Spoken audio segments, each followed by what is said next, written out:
My name is Phyllis, and I'm 58 years old. For 15 years, I've poured every ounce of my being into raising my daughter Sophia after losing my husband. We were inseparable, or so I thought. The bond between a mother and daughter is sacred, but sometimes that bond breaks. I never imagined that the day I'd see my daughter in her wedding dress would also be the day I'd see my photo at the entrance with a no entry sign. If you've ever felt the sting of family rejection, please subscribe and share where you're watching from. I became a widow when Sophia was just 7 years old. My husband Jack died suddenly from a heart attack, leaving me to raise our daughter alone. The first year was the hardest. I'd wake up reaching for him only to find empty sheets and the crushing reality that I was now a single mother. But Sophia needed me, so I pushed through the grief and focused on giving her the best life possible. I took on 2 jobs to maintain our middle-class lifestyle in our suburban neighborhood. During the day, I worked as an administrative assistant at a local law firm, and 3 evenings a week, I waitressed at a family restaurant. My mother watched Sophia on those evenings, and I'd come home exhausted, but always made time to tuck her in and hear about her day.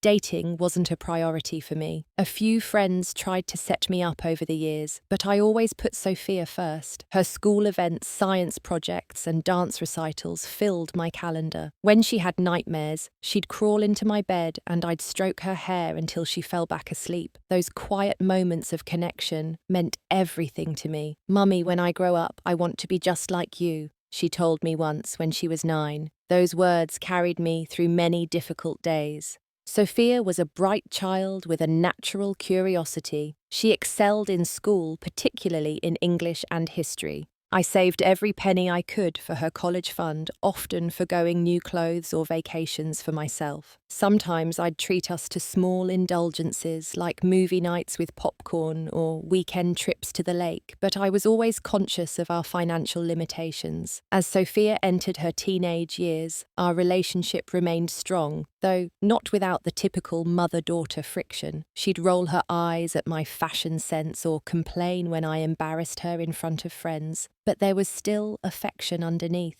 We'd spend Sunday mornings making pancakes together and talking about everything and nothing. Things began to shift when Sophia started high school. She became more image-conscious, more aware of brands and status. Her friendship circle changed to include girls from wealthier families. I noticed her becoming increasingly embarrassed by our modest home and my practical sedan. "Mum, can't you drop me off around the corner?" she asked one morning, eyeing my 10-year-old car with distaste. I attributed this to normal teenage behavior and tried not to take it personally. I reminded myself that adolescence was a phase and our core connection would endure. I worked overtime for months to afford the prom dress she wanted and the senior trip to Washington, D.C. The smile on her face made every extra hour worth it. When she got accepted to State University with a partial scholarship, I was bursting with pride. I'd helped make that possible. "We did it, Soph," I said, hugging her tight after the acceptance letter arrived. "I did it, Mum," she corrected me, pulling away slightly. The comment stung, but I brushed it aside, focusing instead on the logistics of sending her to college. We toured the campus together, bought dorm supplies, and I helped her move in. The drive home alone was one of the loneliest experiences of my life.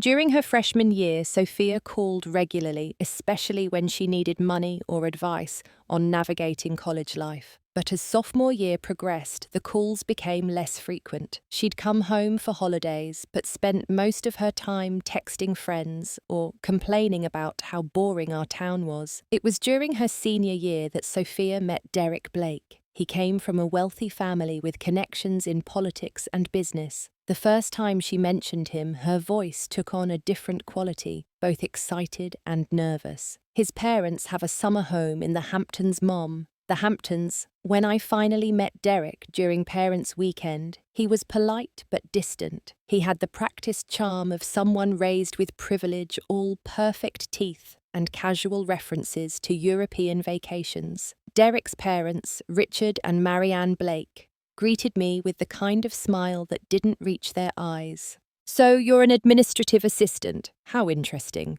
Marianne said, her tone suggesting it was anything but. I noticed how Sophia tensed whenever I spoke, as if waiting for me to say something embarrassing. When I mentioned our favourite pizza place back home, she quickly changed the subject to a wine tasting event she'd attended with the Blakes. After that weekend, Sophia's calls became even more infrequent. When we did speak, she'd drop casual comments about things the Blakes had bought her or places they'd taken her. Marianne took me shopping and said my wardrobe needed a complete overhaul, she mentioned once. I thought you liked your clothes. I replied, hurt that she'd allowed someone else to step into this maternal role. Mum, you don't understand fashion. You've been wearing the same style since the 90s. These little digs became more common. She'd comment on my hair, my makeup, my vocabulary. Each criticism chipped away at my confidence and deepened the growing chasm between us. Despite this, I never stopped loving her fiercely. I told myself that once she matured a bit more, she'd remember the values I'd raised her with. She'd remember who had been there for her always through every skinned knee and broken heart. I was wrong. After Sophia graduated, she moved to Boston, where Derek had secured a position at his father's investment firm. She also found a job at a prestigious marketing agency, no doubt with some help from the Blake family connections. Our communication dwindled to occasional texts and monthly phone calls that felt more like obligations than genuine connection. "I'm just so busy, Mum," became her standard explanation. 6 months after the move, Sophia called with news. Derek proposed, "We're getting married next June."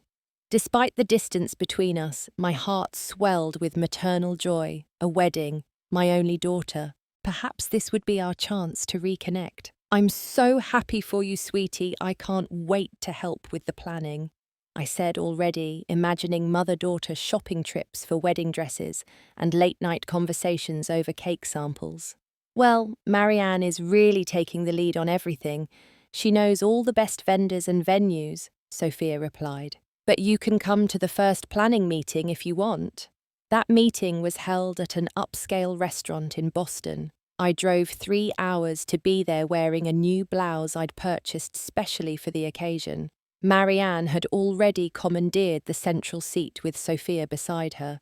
Both wore similar expressions of polite tolerance when I arrived. "Phyllis, we were just discussing the venue. We're thinking the Hamilton Estate. It's where my sister got married," Marianne said, not bothering to ask for my input. Throughout the lunch, I offered suggestions that were promptly dismissed. When I mentioned a beautiful local florist from our hometown who had done my sister's wedding, Marianne laughed. "Oh, we'll be using Bergman's. They do all the society weddings in Boston." Sophia didn't defend me once. Instead, she seemed embarrassed by my contributions. After the meeting, I pulled Sophia aside. "I'd like to contribute financially to the wedding. I've been saving for this day since you were born." Her response was crushing. "Mom, the Blakes are covering everything. Richard says it's tradition for the groom's family to pay, especially since they have connections to get discounts at all the premium places. But I want to help. This is important to me," I insisted. "Look, it's just easier this way. Besides, what you consider a contribution wouldn't even cover the cost of flowers." The dismissal of my financial offering was just the beginning. As wedding preparations continued, I was systematically excluded from decisions. The bridal shower was organised without my input. The bachelorette party was planned for a luxury spa weekend I couldn't possibly afford to attend. When the time came for dress shopping, I cleared my schedule and drove to Boston, eager for this quintessential mother-daughter moment. But upon arrival at the boutique, I discovered Marianne was already there, along with 3 of Sophia's college friends. "Oh, Mum, you made it," Sophia said, sounding more resigned than pleased. As Sophia tried on gowns, Marianne dominated the conversation, making declarations about which styles were appropriate and which were tacky. When I suggested a dress with lace detailing that reminded me of my own wedding gown, Marianne rolled her eyes. "Lace is so dated, don't you think, girls? We want something modern and sophisticated." Later, while Sophia was trying on the 5th dress, I overheard her friend Ashley ask, "Is your mum always so ordinary?" Sophia's reply pierced my heart. Unfortunately, yes. That's why I'm so glad Marianne is here to help. Mum just doesn't understand the world I'm in now. That evening in my hotel room, I cried for the first time in years. The daughter I'd raised with such love and sacrifice now saw me as an embarrassment. I scrolled through old photos on my phone, wondering where my sweet girl had gone. The next morning, Sophia met me for breakfast, and I decided to address the elephant in the room.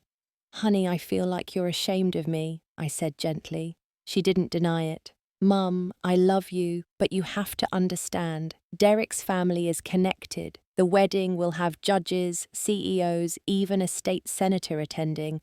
I need everything to be perfect. And I'm not perfect enough," I asked, my voice breaking slightly. "It's not personal, it's just your clothes, the way you talk your stories about waitressing, it doesn't fit with the image I'm trying to project." I suggested I could buy new clothes, even take speech lessons if that would help. And I did. I spent money I couldn't really afford on designer outfits that felt foreign on my body. I practiced speaking more formally, dropping the colloquialisms that had been part of my vocabulary for decades. None of it was enough.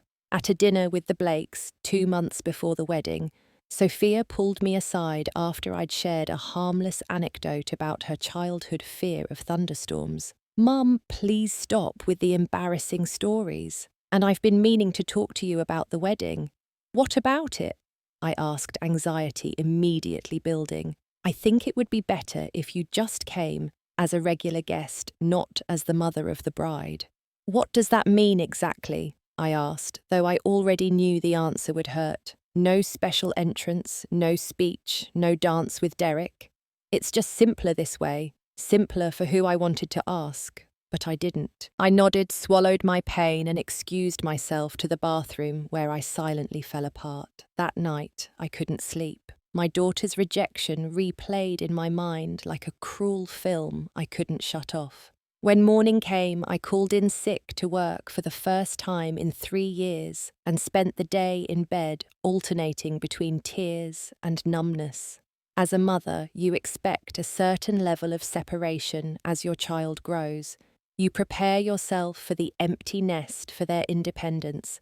What you don't prepare for is being erased, being deemed unworthy of standing proudly as the woman who raised them.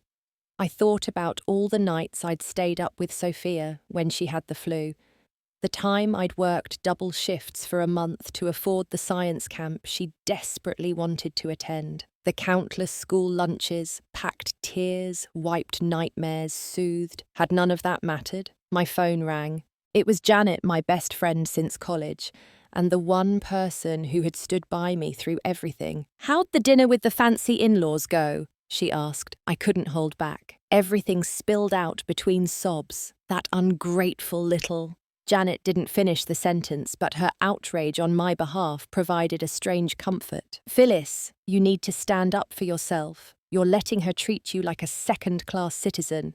"She's my daughter. What am I supposed to do, boycott the wedding?" "Maybe you should. Show her there are consequences to treating people this way, especially her mother." I couldn't imagine not being at Sophia's wedding, regardless of how marginalized my role had become. But Janet's words planted a seed. Perhaps I had been too accommodating, too willing to be pushed aside. The next day, I called Sophia, determined to have a heart-to-heart. "I can't talk now, Mum. We're looking at table settings with Marianne." She answered, clearly annoyed. "This is important, Sophia. I need to talk to you about how I'm feeling." "Can it wait?" "This is a really busy time." "That's part of the problem. You always seem to be too busy for me now." She sighed heavily. "Fine. What is it?" I tried to explain how hurt I was, how excluded I felt from one of the most important days of her life. Instead of empathy, I was met with defensiveness. "You're making this all about you," she accused. "This is my wedding, my special day. Why are you trying to ruin it?" "I'm not trying to ruin anything. I just want to be part of it. I'm your mother." "Well, maybe if you had been a better mother, things would be different." The words hit me like a physical blow. "What does that mean?" "Nothing. Forget it. I have to go." She hung up, leaving me stunned and confused. A better mother, I had given her everything I possibly could. Seeking clarity, I reached out to Ashley, one of Sophia's oldest friends from our hometown. We met for coffee, and her discomfort was obvious from the start. "Sophia's been saying some things about you," she admitted after some prodding, "that you were absent a lot because of work, that you were emotionally unavailable after her dad died." "That's not true," I whispered, shocked by the rewriting of our history. "I know, I was there, remember, I saw how devoted you were to her, but Sophia's different now. It's like she's created this narrative that fits better with her new life." I contacted 2 more of Sophia's childhood friends, and both confirmed similar stories. My daughter had been painting me as negligent, difficult, even emotionally abusive at times. The reality of our past was being erased and replaced with a fiction that justified her current rejection. Janet became my lifeline during this period. She'd come over with wine and remind me of who I really was, of the good mother she'd witnessed me being for 2 decades. "She's gaslighting you," Janet said firmly, "making you question your own memories and worth. Don't let her." But it was hard not to internalize the criticism. Had I somehow failed her without realizing it? Were there signs I'd missed needs I'd neglected while focusing on practical survival? As the wedding approached, the exclusions became more blatant. I wasn't invited to the bridal shower organized by Marianne. When I asked Sophia about it, she claimed it had been small and intimate, though social media revealed at least 30 women in attendance. The bachelorette party in Miami was similarly off-limits to me. "It's really just for my friend's mum. You wouldn't enjoy it anyway." Then the official invitation arrived. Thick cream cardstock with gold embossing announced the union of Sophia Elizabeth Anderson and Derek James Blake. At the bottom, a handwritten note: "Please follow all instructions at the venue." At the time, I thought nothing of it. Just another detail in the carefully orchestrated event that was becoming increasingly detached from me. The day before the wedding, I received a text from Sophia. "Don't try to talk to me before the ceremony tomorrow. I'll be busy with preparations. Just arrive at the designated time. No, I love you. No acknowledgement of the significance of the day for both of us. Just instructions, as if I were any other guest." That night, I laid out my outfit, a dusty blue dress I'd chosen to complement Sophia's wedding colours without drawing attention. I wrapped her gift, a delicate pearl necklace that had belonged to my grandmother, along with a handwritten letter expressing my unconditional love despite our recent difficulties. I allowed myself to hope that the actual wedding day might bring healing, that seeing her daughter as a bride might soften Sophia's heart, might remind her of our bond.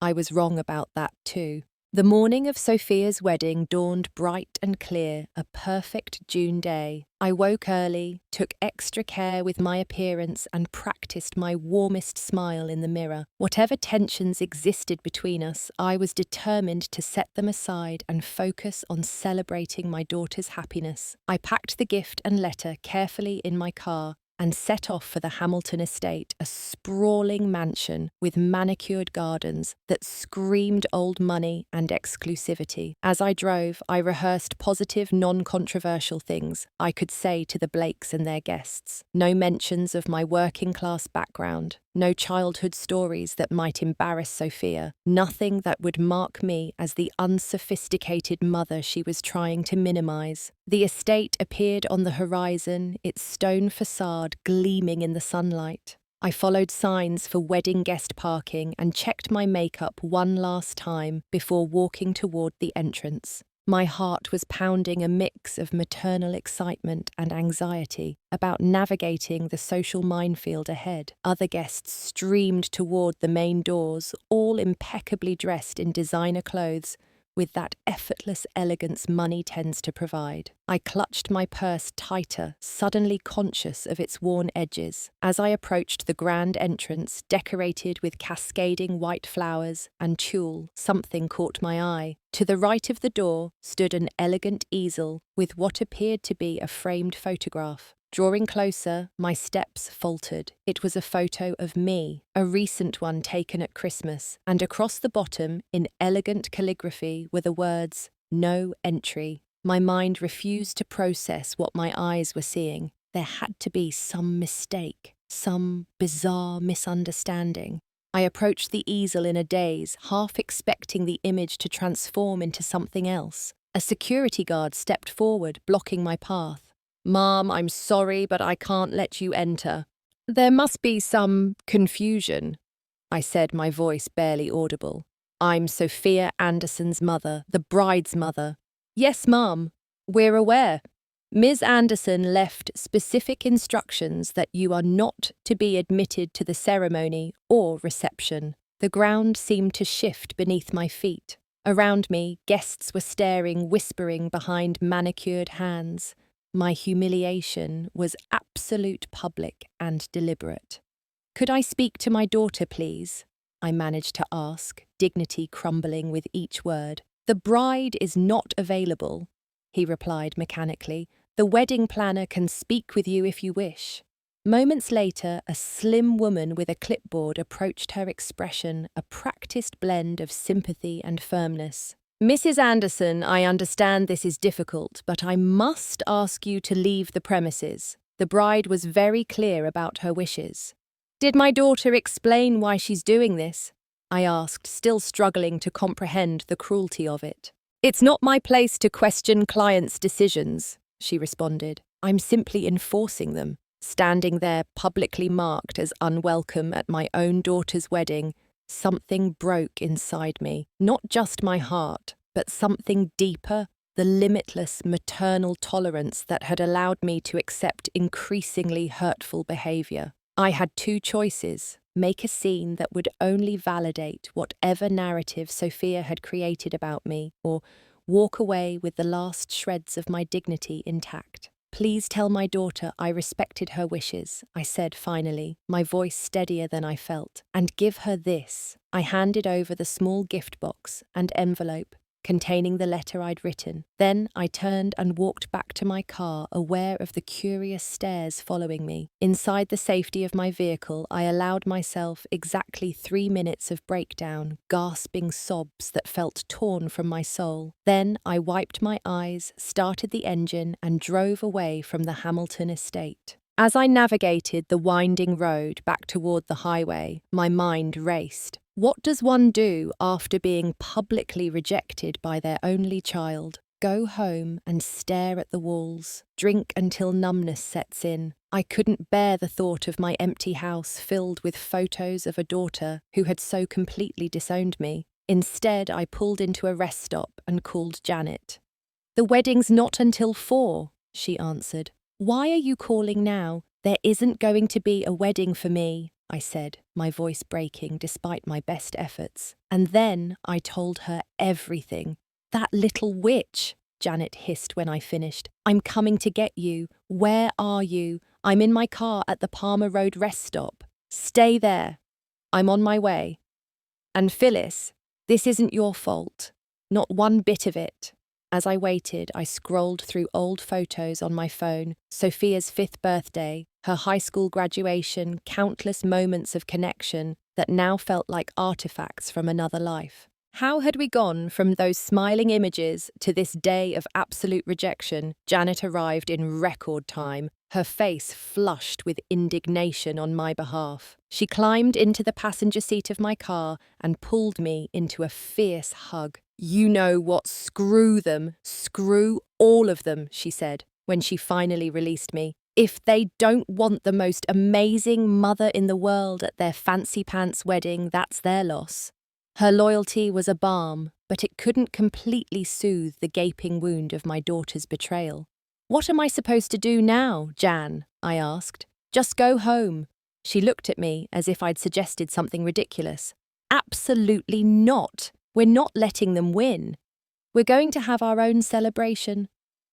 Celebrating what exactly? I couldn't keep the bitterness from my voice. "Your freedom, your worth, the fact that you raised an ungrateful brat all on your own and survived." She squeezed my hand. "Call it a liberation party." The absurdity of the suggestion almost made me laugh. "A party now. Yes, now. I'm calling the troops." She pulled out her phone and started dialing. You still have friends who love you, Phyllis. Real friends. And so began one of the strangest afternoons of my life. Janet called 5 of our closest friends, all of whom immediately dropped their Saturday plans when they heard what had happened. We agreed to meet at Antonio's, my favourite Italian restaurant. As I drove us there, Janet continued her campaign of support. You know what the problem is. You've been too good a mother.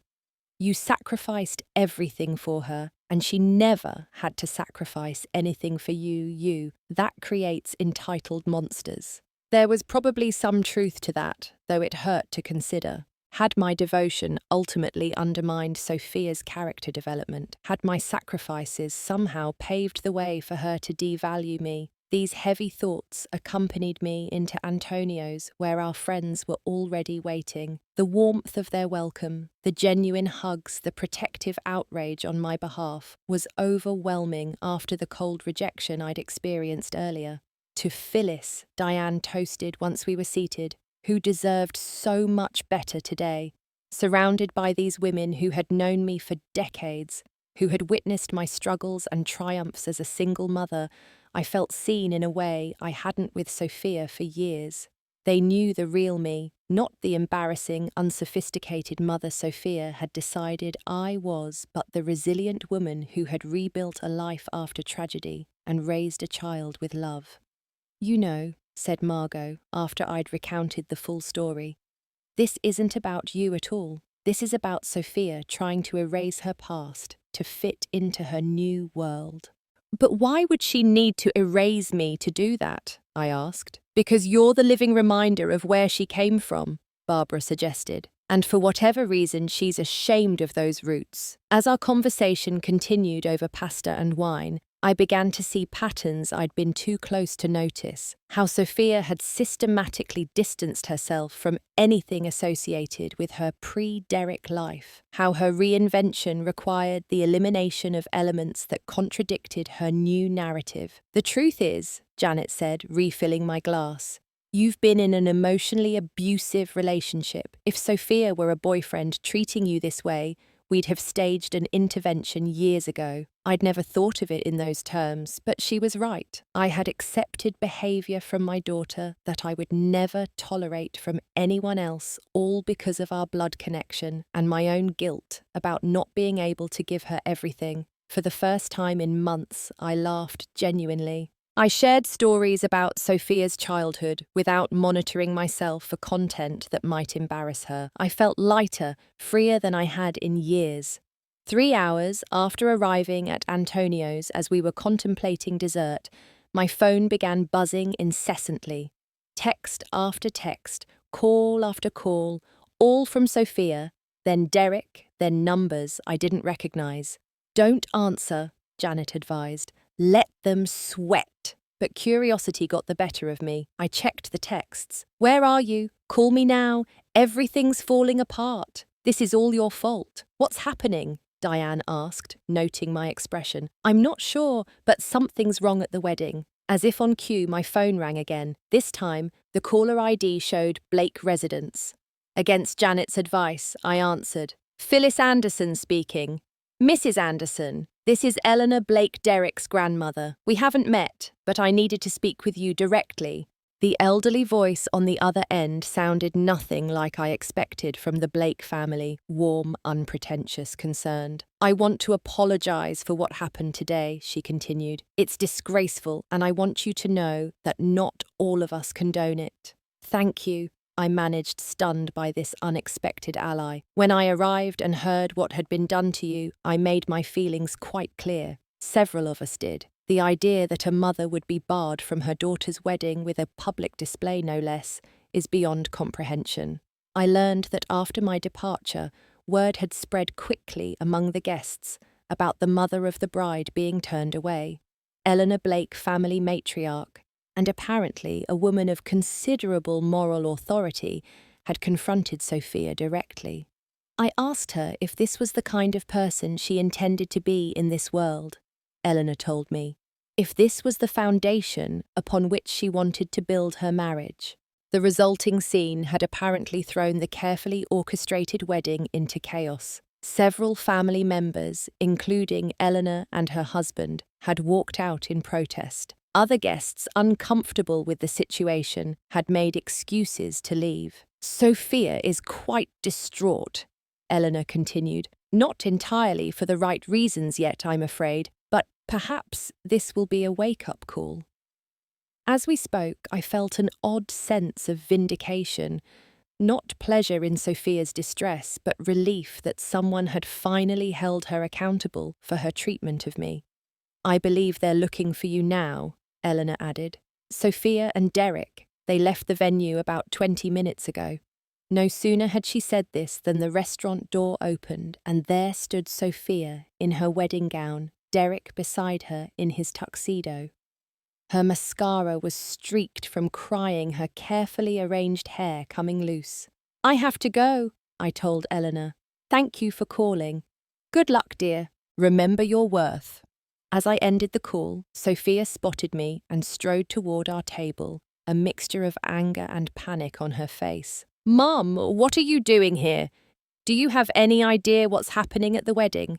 6 pairs of eyes turned coldly toward my daughter. My friends, my real family, formed a protective circle around me. Hello, Sophia, I said calmly. Congratulations on your wedding day. Sophia stood before our table, her wedding dress gathering stares from other diners. Her face was flushed with emotion, her voice pitching higher with each word. The wedding is completely ruined, she said, ignoring my calm greeting. Half the guests have left, including Derek's grandparents. His grandfather's the one who got Derek his job. Do you have any idea what you've done? What I've done, I repeated, feeling oddly detached from her accusations. Yes, if you had just respected my wishes and stayed away quietly, none of this would have happened. Janet made a sound of disbelief beside me. Are you hearing yourself, Sophia? You put your mother's photo on display with a no entry sign, like she's some kind of criminal and you're blaming her for the fallout. Sophia's attention snapped to Janet, then swept around the table, seeming to register my friend's presence for the first time. Her expression shifted subtly, calculation replacing raw emotion. This is a private family matter, she said coldly. I need to speak to my mother alone. These people are my family, I replied, surprising myself with the steadiness in my voice. They've earned that title through years of love and respect, 2 things that seem to be in short supply from you lately. Derek, who had been standing slightly behind Sophia, winced at my words. I noticed he looked uncomfortable, almost embarrassed. He stepped forward. Mrs. Anderson, I want to apologize. I didn't know about the sign until it was too late. He ran a hand through his hair, disheveling his perfect wedding look. I should have intervened sooner. Yes, you should have, I agreed. But this isn't all on you, Derek. Can we please talk privately? Sophia interjected, glancing nervously at the neighbouring tables where other diners were openly watching our drama unfold. I considered her request. Part of me wanted to refuse to make her have this conversation in front of witnesses who knew our history, but another part, the mother who still loved her despite everything, couldn't bring herself to humiliate her further. Give us a few minutes, I told my friends, who reluctantly moved to the restaurant's bar area, each giving Sophia a pointed look as they passed. When they were gone, I gestured for Sophia and Derek to sit. Derek pulled out Sophia's chair first, then mine, a small courtesy that didn't go unnoticed. I don't understand why you're doing this to me, Sophia began, tears threatening again. It's my wedding day. I'm not doing anything to you, Sophia. I'm simply respecting the boundary you established when you put my photo at the entrance with instructions to keep me out. That was Marianne's idea, she blurted out, then immediately looked regretful. Derek's head snapped toward her. What? My mother suggested that... Sophia fidgeted with her napkin.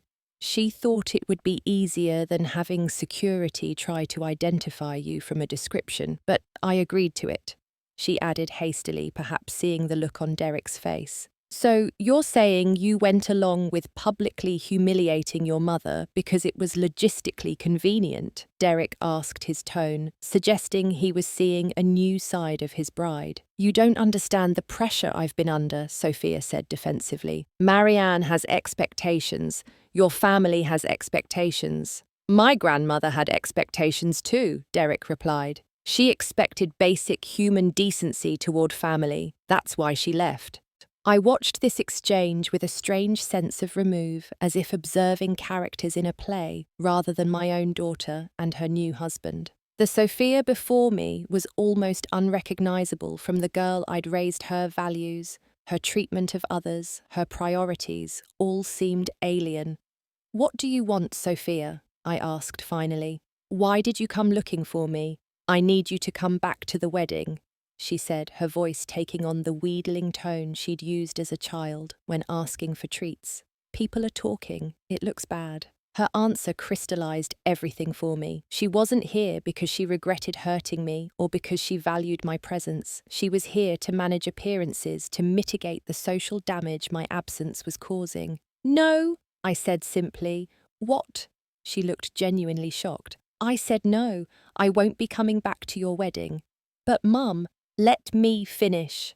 I leaned forward, making sure she met my eyes. For years now, I've accepted your growing disdain. I've tolerated your criticism, your embarrassment, your gradual erasure of me from your life. I told myself it was just a phase that you needed space to grow into your own person. I made excuses for your behavior because that's what mothers do. We see the best in our children, even when evidence suggests otherwise.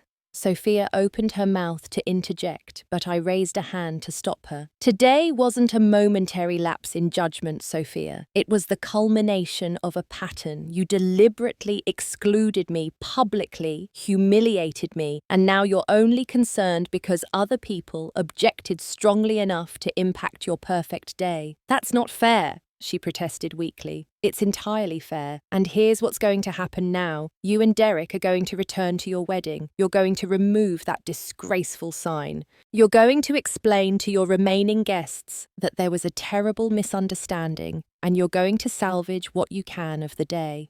And tomorrow, I continued, when the dust has settled, you're going to take a hard look at the person you've become and decide if that's really who you want to be. Because the daughter I raised would never have treated anyone this way, let alone her mother. A tense silence fell over our table. Sophia's face cycled through emotions, anger, shame, calculation, and finally a kind of sullen resignation. Fine, she said, standing abruptly. Come on, Derek. Derek didn't move immediately. He looked at me with an expression I couldn't quite decipher. Mrs. Anderson, for what it's worth, I think you're handling this with remarkable grace. I'm sorry for my mother's part in all this and for not stepping in sooner. Thank you, Derek, I replied, genuinely touched by his acknowledgement. I hope you and Sophia find happiness together. He nodded, then followed Sophia, who was already striding toward the door. At the threshold, he caught her arm and said something I couldn't hear. She shook her head vehemently. He insisted his posture firm. Finally, she turned back toward me. I'm sorry if you were hurt by what happened today, she called across the restaurant, the conditional apology and public delivery undermining any sincerity it might have contained. Then they were gone, leaving me alone at the table with the remnants of our confrontation. My friends returned full of questions and commentary, but I found myself unable to fully engage. A profound exhaustion had settled over me, the kind that comes after a fever breaks or a long-held weight is finally set down. You okay? Janet asked, watching me closely. Not really, I admitted, but I think I will be. For the first time since Sophia had started pulling away, I felt the faint stirrings of true acceptance. Not the resignation I'd been living with, but genuine acceptance that my daughter had chosen a path that might not include me in any meaningful way. It hurt God how it hurt, but there was also a strange liberation in acknowledging the reality instead of chasing the fantasy of reconciliation on her terms. Let's get the check, I suggested. I think I'd like to go home now. My friends exchanged glances, clearly concerned about leaving me alone. I'm not going to fall apart, I assured them. I just need some quiet to process everything. As we prepared to leave the restaurant, manager approached our table. Excuse me, ladies, I couldn't help overhearing some of what happened earlier. The desserts tonight are on the house. This small kindness from a stranger brought tears to my eyes when all of Sophia's drama had not. Thank you, I managed. That's very kind.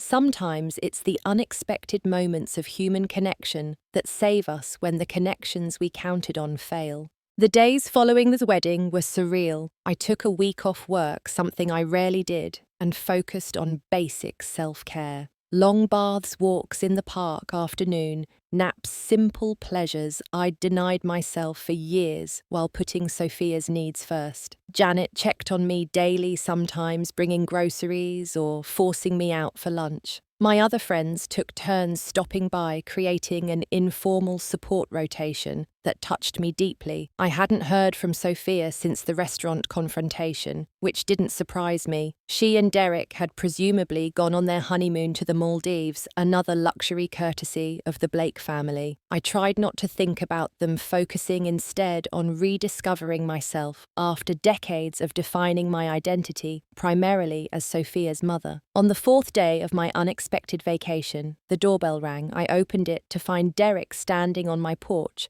looking decidedly less polished than he had in his wedding tuxedo. "Mrs. Anderson," he said, shifting uncomfortably. "I hope I'm not intruding." "That depends on why you're here," I replied, not unkindly, but not offering immediate welcome either. "I wanted to talk. About Sophia, about what happened," he hesitated. "About a lot of things, actually. Curiosity won over caution, and I invited him in. We sat in my modest living room, the contrast between his designer clothes and my second-hand furniture, a visual reminder of the worlds that had collided in Sophia's life. "Sophia doesn't know I'm here," he began, declining my offer of tea. "We're supposed to leave for our honeymoon tomorrow, but I needed to understand some things first." "What things?" I asked, genuinely curious about what had brought my new son-in-law to my door alone. "Who Sophia really is," he said bluntly. "Because the woman I saw at our wedding, the woman who could treat her mother that way, isn't the person I thought I was marrying." The raw honesty of his statement caught me off guard. Marriage is full of surprises.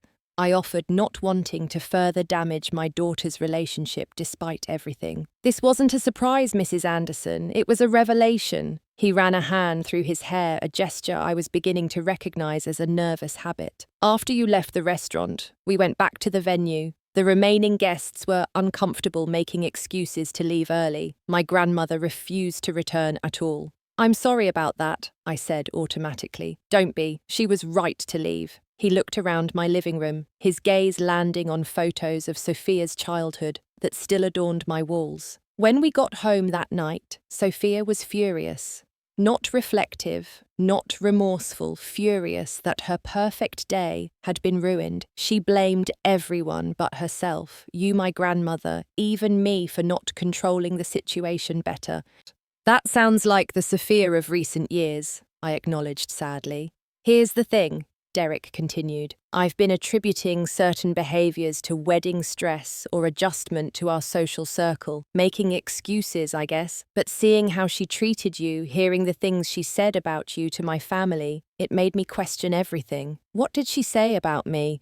I asked, though I wasn't sure I wanted to know. Derek looked uncomfortable. "She told my parents you were emotionally unstable, that you had boundary issues, and couldn't accept her new life. She said you'd threatened to make a scene at the wedding if you didn't get your way, which is why the precautions were necessary. The systematic dismantling of my character shouldn't have shocked me after everything else, but it did. None of that is true." "I know that now," Derek said. "My grandmother could tell something wasn't right with the story. That's why she sought you out after you left." We talked for over an hour, Derek asking questions about Sophia's childhood, our relationship before college, the changes I'd observed in her. I answered honestly, but tried to be fair, acknowledging that everyone evolves, and that Sophia's attraction to status might have stemmed partly from the financial insecurity of our life after her father died. "I don't know what to do," Derek admitted as our conversation wound down. "I made vows 3 days ago, but I feel like I married a stranger. Only you can decide what those vows mean to you," I told him. "But I will say this, people can change, especially when they're confronted with the consequences of their actions. The question is whether Sophia wants to change, whether she sees anything wrong with her behaviour at all." He nodded thoughtfully. "Thank you for talking with me, Mrs. Anderson. It's helped clarify some things." "Call me Phyllis," I said. "We're family now, after all." After Derek left, I sat for a long time looking at the photos of Sophia growing up. The smiling toddler holding my hand, the gap-toothed 8-year-old proudly displaying a science fair ribbon, the teenager rolling her eyes but still leaning into my side during a holiday photo. Where had that girl gone? Was she still in there somewhere beneath the status anxiety and social climbing? I didn't hear anything from Sophia or Derek for 2 weeks. I assumed they had gone on their honeymoon as planned and tried not to dwell on what their marriage might look like after our confrontation. I returned to work, started a painting class I'd been putting off for years, and began tentatively dating a kind man named Thomas, whom Janet had introduced me to. Then, one evening, a text from Sophia appeared on my phone. "We're back. Can we talk?"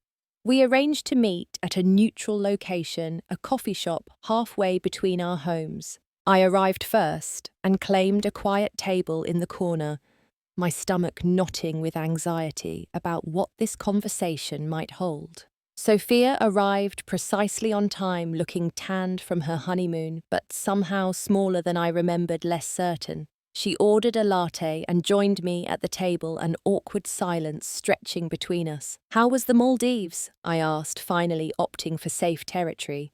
"Beautiful," she replied. "Very isolated. Lots of time to think." Another silence. "Mum, she began, then stopped. "This is harder than I thought it would be." "Just say what you came to say, Sophia." She took a deep breath. "I'm sorry, not just for the wedding, but for everything leading up to it.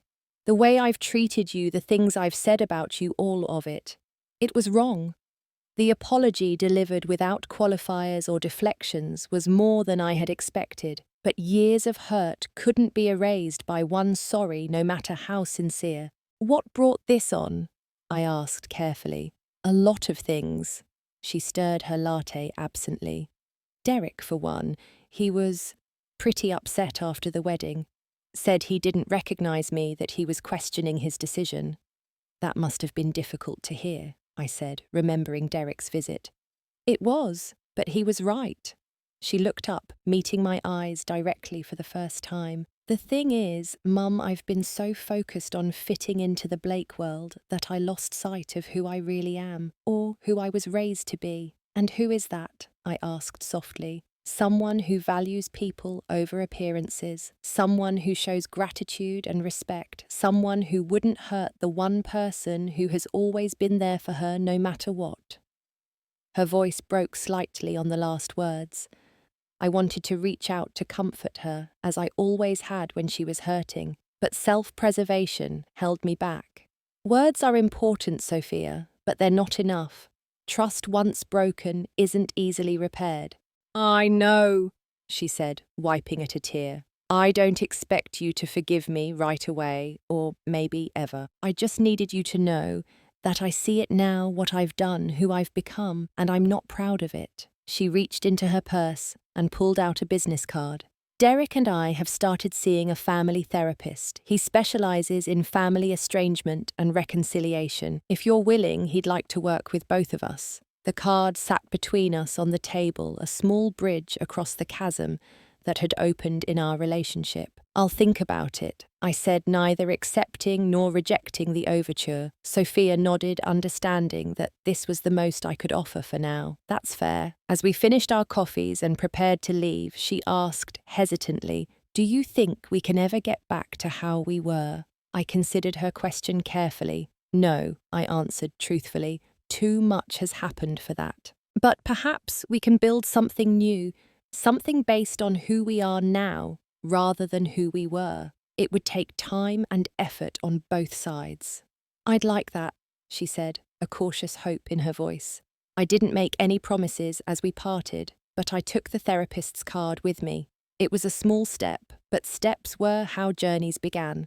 Over the following months, Sophia and I did enter therapy together. The process was painful, exposing layers of hurt and misconception on both sides. I learned that Sophia had interpreted some of my sacrifices as expectations, creating a burden of gratitude she'd ultimately rebelled against. She learned how deeply her rejection had wounded me, how her rewriting of our history had made me question my own memories and worth. Derek, to his credit, supported the process while giving us space to work through our specific mother-daughter dynamic. His relationship with Sophia was evolving too, finding more authentic footing now that the facade had cracked. As for me, I continued exploring the identity I'd neglected while focusing solely on motherhood. My painting class led to a small showing at a local gallery. My relationship with Thomas deepened into something meaningful and supportive. I even started volunteering at a support group for single parents, sharing the wisdom and perspective I'd gained through my own journey.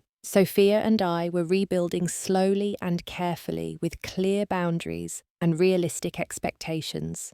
Our weekly phone calls became less strained. Occasional dinners, sometimes including Derek, grew more comfortable. The first time she genuinely laughed at one of my corny jokes felt like a breakthrough. The path to healing wasn't linear. There were setbacks, misunderstandings, moments when old patterns threatened to re-emerge. But we persevered, both committed to creating a healthier relationship.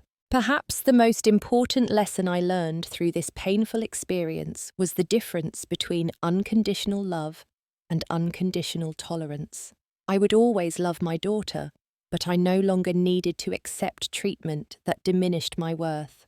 By standing firm at the restaurant that wedding day, by refusing to return and paper over the harm done, I had paradoxically opened a door to potential healing. Sometimes the strongest act of love is setting a boundary. Sometimes walking away is the first step toward finding your way back to each other.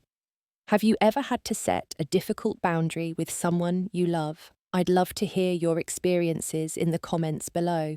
And if this story resonated with you, please like and subscribe to join our community of healing and growth. Remember, it's never too late to reclaim your worth or rebuild a relationship on healthier terms.